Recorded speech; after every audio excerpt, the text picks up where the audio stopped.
There will come a moment in your life when silence feels heavier than pain, when the betrayals aren't loud but subtle, a slow erosion of who you once trusted. You won't see it coming. You'll feel it in the pit of your stomach, that deep, invisible shift when the world stops clapping for you, when the masks around you begin to crack. That's when most people break or bow. But you're not here to fold. You're here to understand, to rise, to become untouchable. Not by becoming colder, but by becoming clearer, sharper, more deliberate. This is not a video about pretending to be strong. It's about becoming unshakable from the inside out. Not through bravado, but through wisdom, the kind of wisdom Machiavelli whispered to rulers who walked through fire and refused to burn. Watch till the end, hit subscribe, and remember, the real change begins now. Asterisk. There comes a moment when the noise becomes unbearable. Not the kind you can hear, but the kind that creeps under your skin. Smiles that don't reach the eyes. Conversations that leave you emptier than silence. Expectations that suffocate your truth until you can't even tell if the voice in your head is yours anymore. You feel it, don't you? That slow erosion of self. The subtle theft of your own mind. Not by force, but by exposure. Too many eyes watching. Too many hands pulling. Too many opinions masquerading as care. You try to keep up, to please, to stay present, to be available. But the more you give, the less of you remains. And then one day, you wake up and realize you've become a version of yourself you don't even recognize. Not because you're weak, but because you've been too open for too long, too accessible, too easily touched. There is a lie you've been fed, that closeness equals connection, that visibility equals value. But what if I told you the opposite was just as true? Intentional distance is not absence. It's not coldness. It's not arrogance or emotional withdrawal. It's wartime strategy for peacetime souls. It's a deep knowing that not everyone deserves full access to your energy, that your presence, when diluted, becomes background noise. You see, when you're constantly explaining yourself, defending your path, justifying your space, you are already too close. You are already leaking power. The ones who truly move this world, they don't run to be seen. They don't speak to be heard. They disappear when it's time to listen to themselves. They step back, not to retreat, but to refine, because clarity isn't found in chaos. It's born in the quiet, in the detachment, in the sacred distance between who you've been and who you're becoming. Sometimes you have to stop answering, stop performing. Let the world wonder. Let them misread your silence. Let them wrestle with your absence. Because your energy is not a public utility, it's a kingdom, and not everyone should have a key. There will be guilt at first. That's how the untrained mind reacts to withdrawal. But stay in it. Let the discomfort do its job. Because this pulling away is not about them. It's about you. It's about remembering that your worth is not measured by how much you are needed, or seen, or liked.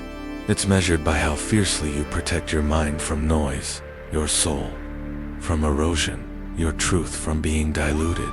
Eventually, something shifts. The silence starts to speak, and it tells you things no one else could. You realize you were never alone. You were just too surrounded to hear yourself. That's the power of intentional distance. You don't vanish. You'll rise just far enough to see clearly, speak rarely, and move only when it matters. And from that altitude, you become unreachable, not out of pride, but out of purpose. There's a weight you carry, not in your hands, but in your silence. It's that aching question you never speak aloud. When is it my turn? You've waited long enough to convince yourself that maybe, just maybe, someone would notice. That the effort, the restraint, the quiet loyalty would somehow be enough. But here's the part no one tells you. Power doesn't knock. It doesn't tap you on the shoulder and say you're ready. Power is taken, not stolen, not begged for, but constructed with intention, with scars, and with decisions no one claps for. You see, the myth is seductive, that one day your time will come, that the right people will see your worth, that your moment will arrive if you just stay patient. But that lie has kept you stuck, waiting, shrinking, hoping you don't rise by being chosen. You rise by building. Look at your life like a blueprint. Every day, every action, every boundary, it's either laying a brick or tearing one down. When you hesitate to speak your truth, another wall collapses. When you shrink to make others feel comfortable, another gate rusts. When you let fear dictate your pace, your throne goes unbuilt. Power is not loud. It's not about dominating. It's about being so deeply rooted in who you are that nothing, not praise, not rejection, not even failure, can shake you. It's a slow architecture, a quiet storm.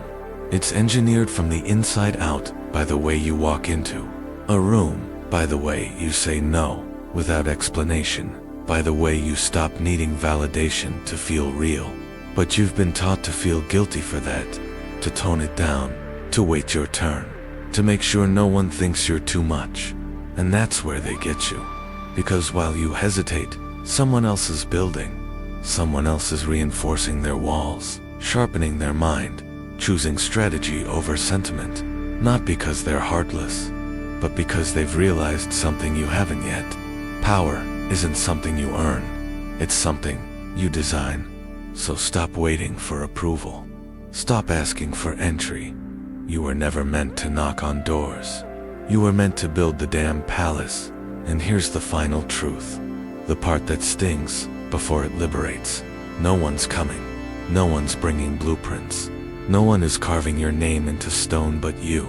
So draw the lines, raise the walls, lay every brick with precision and fury, because power, the real kind, doesn't come from being noticed. It comes from becoming impossible to ignore. You were taught to wait your turn, to raise your hand, to play by rules that weren't written with you in mind. And at first, you did. You tried to do everything right, speak with respect, work harder than most, stay kind, stay humble, stay small. You believed, if you just kept being good, fair, polite, decent, that life would return the favor. But life didn't, because the truth is, you were trained for a world that doesn't exist. And now, here you are tired, confused, bitter, even wondering why you keep losing a game you never even agreed to play. Let me tell you why. Because you're still trying to win with honor in a room full of people who cheat with a smile. You're still clinging to a set of rules that protect no one but the ones who wrote them. And every time you choose fairness over awareness, you bleed a little more. This isn't about becoming cold. This isn't about abandoning your morals. This is about finally seeing the terrain for what it is, not what you wish it were. It's about learning to play smart without losing your soul. Because kindness without clarity, that's a trap. Loyalty without discernment, that's how you get used. You must stop pretending the board is level. Stop telling yourself the game is fair. Because while you hesitate to act, someone else is already 5 moves ahead. Not because they're better, but because they stopped waiting for justice. They stopped being shocked that the world doesn't operate like a classroom. And if you want to stop being broken by this world, you have to stop expecting it to behave. The rules are not sacred. They are strategies, changeable, contested, conditional. You're allowed to step off the path they gave you. You're allowed to say no even if it makes people uncomfortable. You're allowed to protect your energy, your mind, your peace, even if it looks selfish to those who benefit from your sacrifice. There is no prize for being the most polite victim, no medal for enduring silently. So look again. Look at the game, at the players, at the stakes. Stop playing with your heart open if theirs is closed. Stop trading your time for approval. Stop letting others call you too much just because they can't control you. This world will not hand you fairness, but it will respond to strength, quiet, sharp, unwavering strength. And that strength doesn't come from breaking others. It comes from refusing to let them break you. You feel it, don't you? That flash of heat beneath your skin, the tightness in your jaw, the urge to lash out, to say something sharp, to make them feel what they just made you feel. It builds fast, like a storm behind your eyes. And in that moment, you think you're powerful.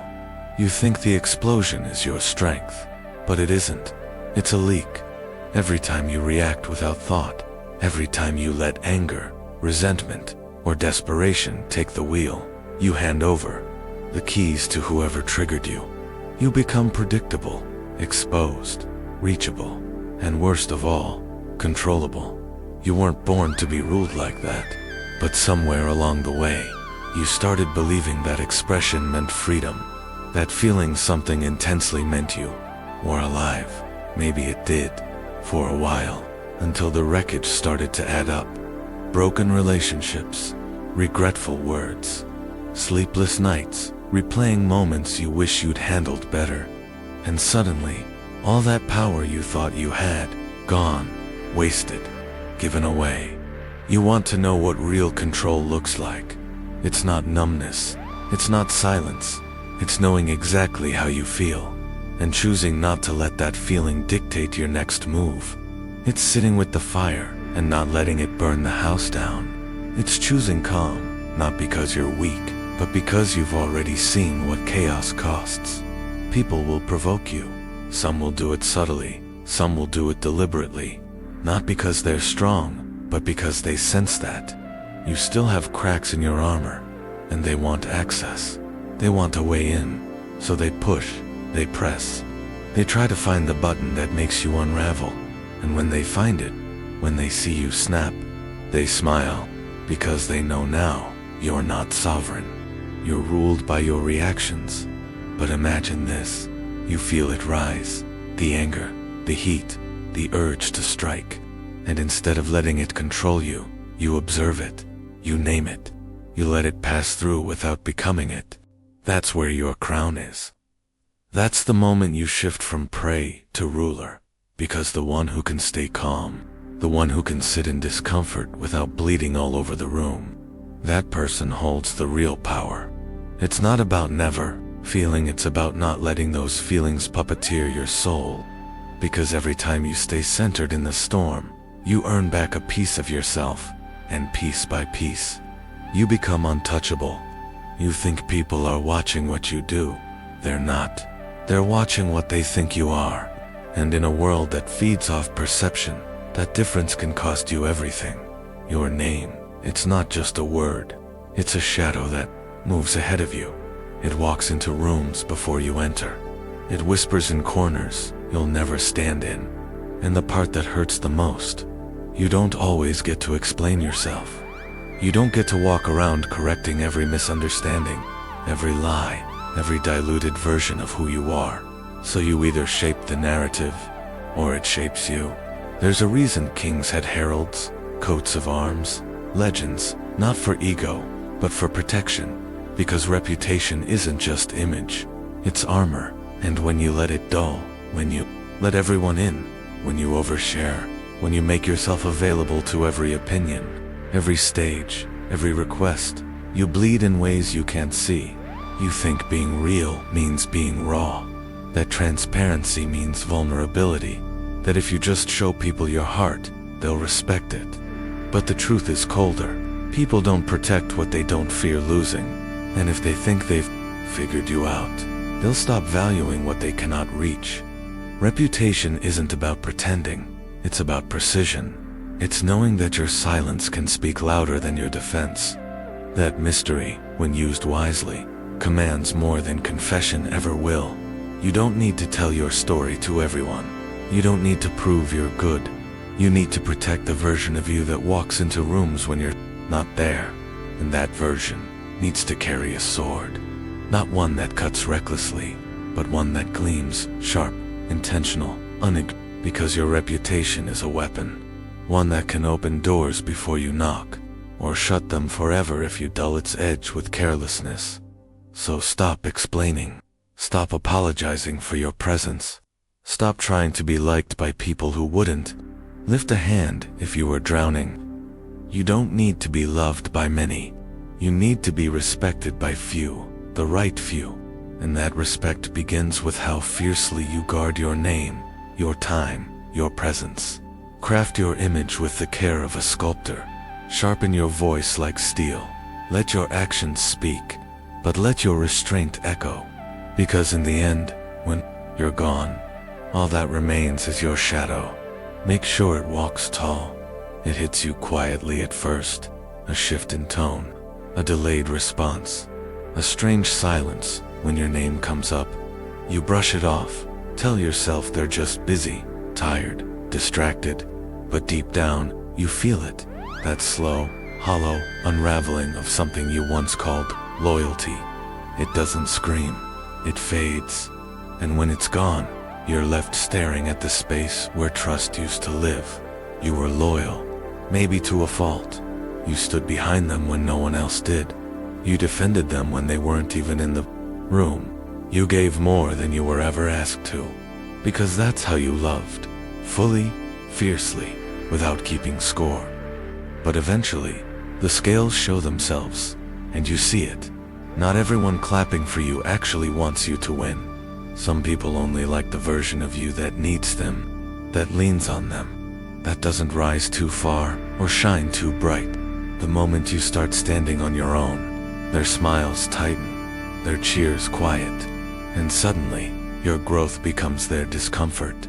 It's a brutal kind of betrayal, not the loud kind, but the quiet absence of support where there once was fire. You look around and realize the loyalty you gave was conditional the whole time, tied to benefits, rooted in what they could gain, dressed up as love, but sold as leverage. This isn't about bitterness, it's about awareness. You must learn to read the room, not just the words spoken, but the energy behind them. Who gets quieter when you succeed? Who shows up only when you're in need? Who shifts when you no longer fit the version of you they felt safe around? Because here's the truth. Loyalty expires. Not always out of malice. Sometimes, people outgrow each other. Sometimes, values shift. And sometimes, people just reveal who they really were once the transaction ends. That's not on you, but it is your responsibility to see it clearly.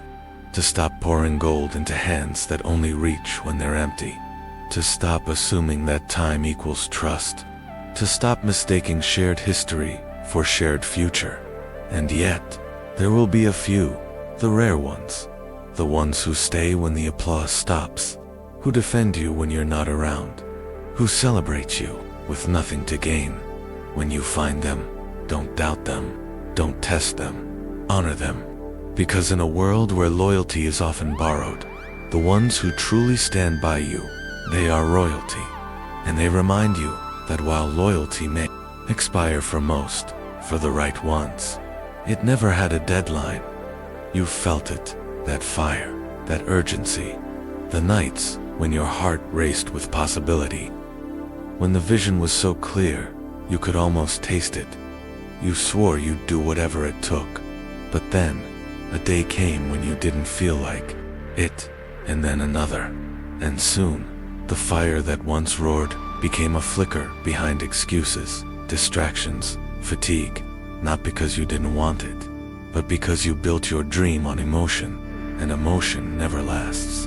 No one tells you that. They sell you the passion, the spark, the speech, but not the structure, not the slow, unglamorous grind behind the curtain. Because it doesn't sell, it doesn't dazzle, but it's the only thing that works. You think your downfall is lack of motivation? It's not. It's lack of system. Motivation is a mood. Systems are decisions made in advance, habits forged in silence. They don't ask how you feel, they just move. And the ones who endure, they aren't the loudest, the most gifted, or the most inspired. They're the ones who don't wait to feel ready. See, dreaming big is easy, but staying consistent when no one's watching, when no one's clapping, that's the part that builds empires. Ask yourself this: What will carry you when the fire dies down? What will hold you together when the vision starts to blur? Because there will be days when your mind betrays you, when the doubt creeps in like fog, when the same dream that once lit you up begins to feel like a weight. And in those moments, it won't be your passion that saves you. It'll be your system, your rhythm, your structure. Machiavelli didn't speak of chaos. He spoke of control, of frameworks, of order, because even the sharpest sword is useless in the hands of someone who fights with impulse. And if you think raw talent will carry you, look again. Talent is common. Execution is rare. And systems are how you execute when your will is weak. It's not about killing the dream. It's about anchoring it to something stronger than a feeling. Something that lives even when your fire doesn't. So start small. Not with what inspires you, but with what sustains you. Because in the end, the world won't be moved by what you imagined. It'll be moved by what you finished. And what you finish is built on what you repeat, quietly, relentlessly, systematically. There's a tension you carry, a constant, gnawing pull. That fear that if you don't win soon, if you don't succeed fast, then maybe it was all a waste. You've counted the days, the likes, the progress, the praise, waiting for the breakthrough, but it hasn't come. And now, the silence feels personal. You think maybe something's wrong with you. Maybe you missed your shot. Maybe it's just not meant to be. But that pain you feel, it's not failure. It's attachment. You've built your worth on outcomes. And that's the trap. Somewhere along the way, you stopped building the craft and started chasing the result. You stopped showing up for the work and started showing up for the reaction. And when the applause didn't follow, your soul began to doubt its own value. But here's the truth you've been avoiding. You were never meant to control the outcome. You were meant to control the process.